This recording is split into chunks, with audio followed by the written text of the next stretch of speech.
Hi friends, welcome back to my channel. எல்லோரும் எப்படி இருக்கீங்க? இன்றைக்கி நம்ம ரொம்ப சூப்பரான, எல்லாருக்கும் ரொம்ப பிடிச்ச கிறிஸ்பியான ரெஸ்டாரண்ட் ஸ்டைலில் ஃப்ரெஞ்ச் ஃப்ரைஸ் எப்படி செய்யலான்னு பார்க்கலாம். அதுக்கு முன்னாடி என் சேனலை ஃபஸ்ட் டைம் பார்க்குறீங்கன்னா ப்ளீஸ் சப்ஸ்கிரைப் பண்ணாதவங்க சப்ஸ்கிரைப் பண்ணுங்கள். மறக்காமல் பெல் ஐக்கானையும் கிளிக் பண்ணுங்கள். அப்போ தான் நான் போடுற வீடியோஸ் உங்களுக்கு இமீடியட்டாக நோட்டிஃபிகேஷனில் வரும். இப்போ வாங்க நம்ம ரெசிபி எப்படி செய்யலான்னு பார்க்கலாம். இந்த ஃப்ரெஞ்ச் ஃப்ரைஸ்க்கு பொட்டேட்டோஸ் வந்து இந்த மாதிரி நீளமாக இருக்கிற மாதிரி பார்த்து வாங்கிக்கோங்க. நல்லா லாங் சைஸாக இருக்கணும், இந்த மாதிரி எடுத்துக்கோங்க. அதுவும் புதுசாக பறித்தது வாங்க வேண்டாம், கொஞ்சம் பழசாக பார்த்து எடுத்துக்கோங்க. அப்போ தான் நல்லா கிறிஸ்பாக நல்லா வரும். இந்த மாதிரி தோலை சீவிட்டு ஒரு அரை மணி நேரம் வந்து கொஞ்சம் சில் தண்ணியில் நம்ம அப்படியே சோக் பண்ணி வச்சிடலாம். அதுக்கப்புறமா இந்த மாதிரி நம்ம ஃபிங்கர் சைஸில் எல்லாத்தையும் கட் பண்ணி எடுத்துக்கலாம். இப்போ நான் காமிச்சிருக்கிற மாதிரி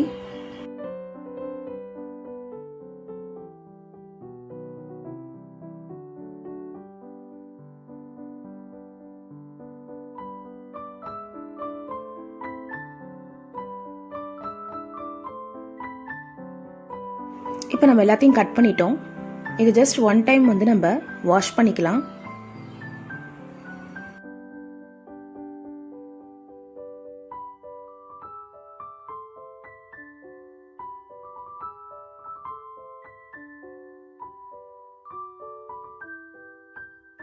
இப்போ நான் இந்த வீடியோவில் சொல்லியிருக்கிற மாதிரி இதே மாதிரி செஞ்சிங்கன்னா கண்டிப்பாக உங்களுக்கு ரொம்ப கிறிஸ்பியான சூப்பரான ஃப்ரெஞ்ச் ஃப்ரைஸ் வந்து உங்களுக்கு கிடைக்குங்க.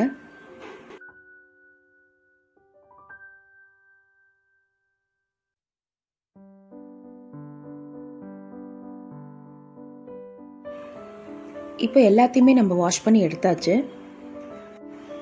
நெக்ஸ்ட் என்ன செய்யணும்னா, இதை வந்து கொஞ்சம் ஹாட் வாட்டர் வச்சு அதில் கொஞ்சமாக தேவையான அளவுக்கு சால்ட்டை சேர்த்துட்டு இதை வந்து அது கொதிக்கும் போது அதில் போட்டுட்டு அட்லீஸ்ட் ஒரு 2 மினிட்ஸ் வந்து நல்லா பாயில் பண்ணணும். அதாவது இந்த பொட்டேட்டோ வந்து ஒரு ஹாஃப் குக் ஆகிற வரைக்கும் நம்ம பாயில் பண்ணணும். ரொம்ப குக் பண்ணிடக்கூடாது, ஒரு பாதி அளவுக்கு வெந்தால் போதும். இப்போ நம்ம தண்ணியில் கொஞ்சமாக உப்பு சேர்த்துட்டு இப்போ கொதிக்க விட்டுட்ருக்கோம். இப்போ கொதிக்க ஸ்டார்ட் ஆகும்போது நம்ம இந்த பொட்டேட்டோ பீசஸை போட்டுட்டு ஒரு 2 நிமிஷம் கொதிச்சா போதும், ரொம்ப நேரம் தேவையில்லை, இது சீக்கிரமாகவே வெந்துருங்க. இப்போ எடுத்துடலாம்.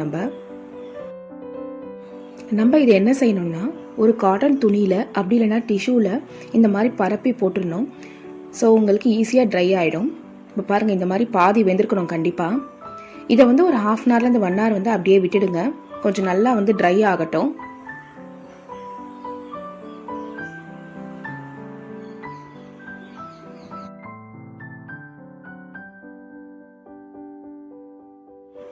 இப்போ கடாய் வச்சுட்டு எண்ணெயை சூடு பண்ணிடலாம்.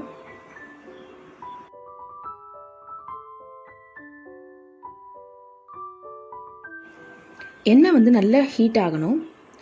ஹீட் ஆனதுக்கப்புறமா நம்ம ஆல்ரெடி ட்ரை பண்ணி வச்சுருக்கோம் இல்லையா, அந்த பொட்டேட்டோஸை கொஞ்சம் கொஞ்சமாக இதில் வந்து போட்டு நல்லா பொரிக்க ஆரம்பிக்கணும். நல்லா சிகப்பாக வர வரைக்கும் பொரித்து 2 சைடும் பொரித்து எடுத்துடணும். இப்போ நார்மலாக ஃப்ரெஞ்ச் ஃப்ரைஸ்க்கு 2 வாட்டி பொரிக்கணும்னு சொல்லுவாங்க. இதுக்கு அந்த மாதிரி தேவையில்லை, ஒரு வாட்டி பொரித்தாலே போதும், உங்களுக்கு நல்லா கிறிஸ்பாக வரும். ஆனால் எண்ணெய் நல்லா சூடாக இருக்கணும், அதை மட்டும் பார்த்துக்கோங்க. ரொம்ப ஃபுல்லாக வச்சிடாதீங்க, அப்போ உங்களுக்கு கருகிடும்.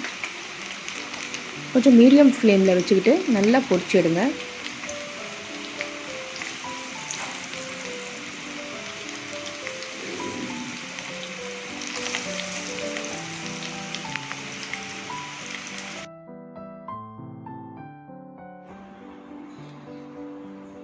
இப்போ பாருங்கள், இந்த மாதிரி நல்லா சிகப்பான உடனே நம்ம எடுத்துடலாம். இப்போ அதே மாதிரி ரிமைனிங் இருக்கிற எல்லாத்தையுமே நம்ம பொரிச்சு எடுத்துக்கலாம்.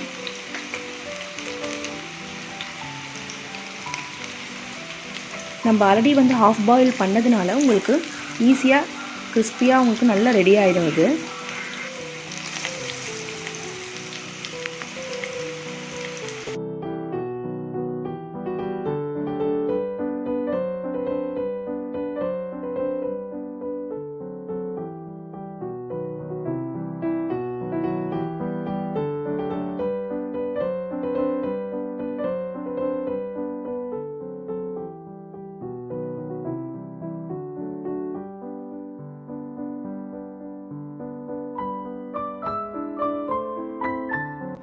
ஒரு சின்ன டிப்ஸ் சொல்கிறேங்க.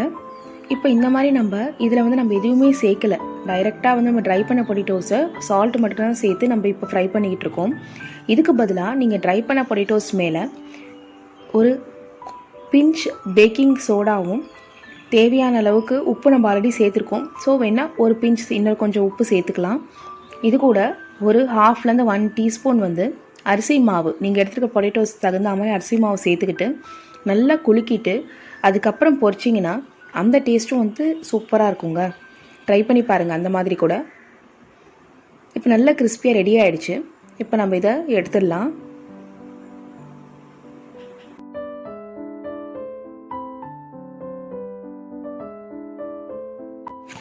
இப்போ சூப்பரான ஃப்ரெஞ்ச் ஃப்ரைஸ் வந்து ரெடி ஆகிடுச்சு நம்மளுக்கு. இப்போ நம்ம இதை சர்விங் பவுலுக்கு மாற்றிக்கலாம். இப்போ இது சூடாக இருக்கும்போதே நம்ம இது மேலே வந்து சில்லி பவுடர் தூவிக்கலாம். உங்களுக்கு வேணும் அப்படின்னா ஒரு பிஞ்ச் வந்து சாட் மசாலா கூட தூவிக்கலாம், அதுவும் நல்லாயிருக்கும். வேண்டானா சில்லி பவுடர் மட்டும் தூவிக்கங்க. இந்த ஃப்ரெஞ்ச் ஃப்ரைஸ்க்கு எக்ஸலண்ட் காம்பினேஷன் அப்படின்னு பார்த்தீங்கன்னா நம்மளோட டொமேட்டோ கெச்சப் இல்லை டொமேட்டோ சாஸ் தாங்க. சூப்பராக இருக்கும்.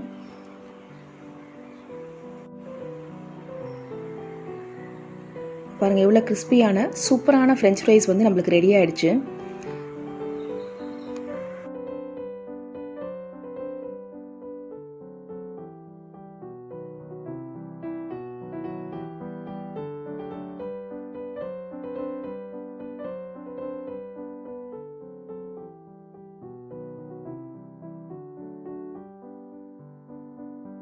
இந்த ஸ்நாக்ஸை நம்ம ஈவினிங் குழந்தைங்களுக்கு செஞ்சு கொடுத்தோம்னா ரொம்ப விரும்பி சாப்பிடுவாங்க.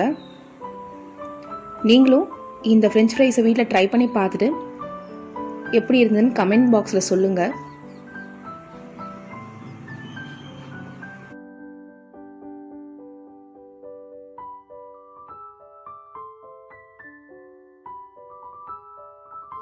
இந்த வீடியோ உங்களுக்கு பிடிச்சிருந்தா ப்ளீஸ் லைக் பண்ணுங்கள், சப்ஸ்கிரைப் பண்ணுங்கள், ஷேர் பண்ணுங்கள்.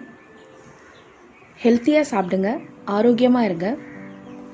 திரும்பவும் உங்களை சூப்பரான ரெசிபியோட உங்களை நெக்ஸ்ட் மீட் பண்ணுறேன். தேங்க்யூ ஸோ மச் ஃபார் வாட்சிங். Have a great day.